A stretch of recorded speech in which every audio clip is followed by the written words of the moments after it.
If you're selling enough or buying enough from the United States, it doesn't matter if you're a fascist dictator or not. The U.S. government will work with you.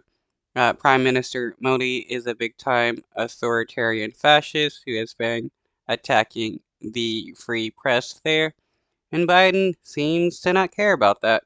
President Biden is welcoming Prime Minister Narendra Modi of India for a long list of events at the White House today. An official arrival ceremony is currently underway ahead of a bilateral meeting between the two world leaders in the Oval Office. ABC News State Department reporter and producer Shannon Crawford joins us now. Shannon, what can we expect out of these high-level meetings today? Well, the Biden administration has really called this relationship with India one of the most consequential of the 21st century, and this state visit is proof positive of that. I don't know. If I was a person that didn't like Trump, I would be eyeing the guy that loved Trump to a T, being a friend of mine. Uh, Modi and Trump were big-time allies because they both were fascists.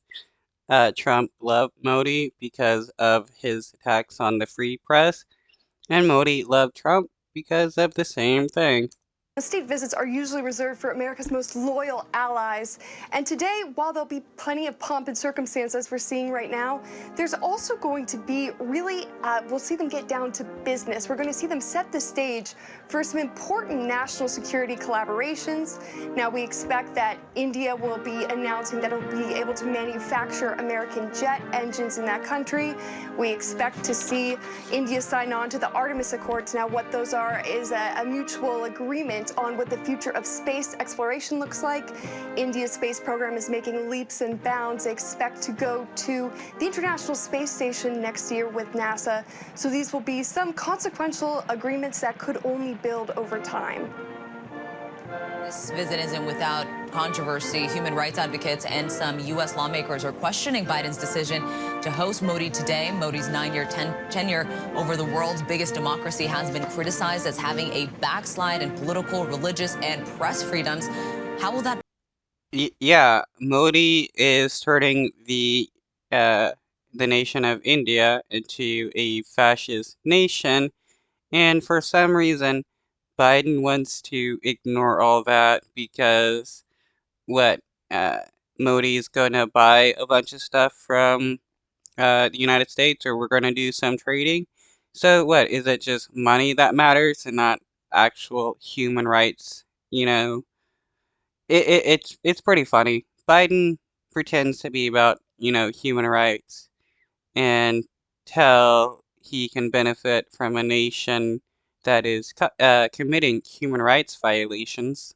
Play into today's conversations. Oh, no, that's absolutely right. India, rather, is the world's biggest democracy population-wise, but it's not without its issues. We have seen Modi, who is a Hindu nationalist. We've seen accusations he's really cracked down on rights of the Muslim minority in that country. We've seen journalists jailed, including... When you hear nationalist, and as somebody described as a nationalist, that is no different than somebody, a fascist. That's all they are. Hindu nationalist, Hindu fascist. Because fascists are nationalists who seek to remove anybody they don't think, corresponds with their nation. And usually also, being that they're nationalists, on the far right, you got American nationalists, you got Israeli nationalists, you got Hindu nationalists. They're all just type of fascist. Including journalists that work for American news outlets jailed in that country. So while the Biden administration officials up and down have promised that President Biden is going to raise these issues in his engagements today, that will likely happen primarily behind closed doors. And one of those reasons is because Modi particularly does not like being scolded in public. But despite... That's hilarious. What?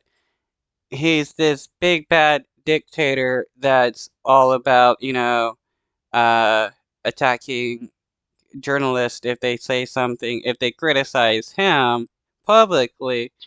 But what? He doesn't want to be publicly criticized by a world leader because he can't do anything about it. That's hilarious.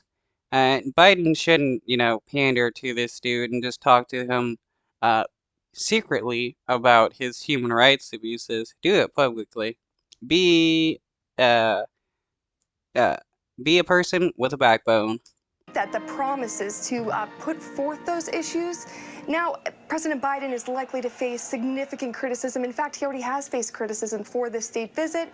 And that's because when he was running on the campaign trail, he promised to make human rights the bedrock of his foreign policy.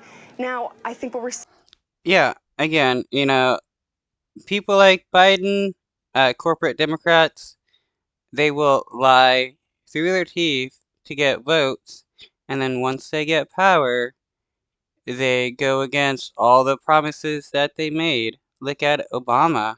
seeing is that conflicting with reality. There are other issues at play. And before I let you go, what is the importance of the U.S.-India relationship in a global context? Well, India is ascendant. It is growing leaps and bounds economically, in political power, in military power. But also what we're seeing here is China coming into the fold.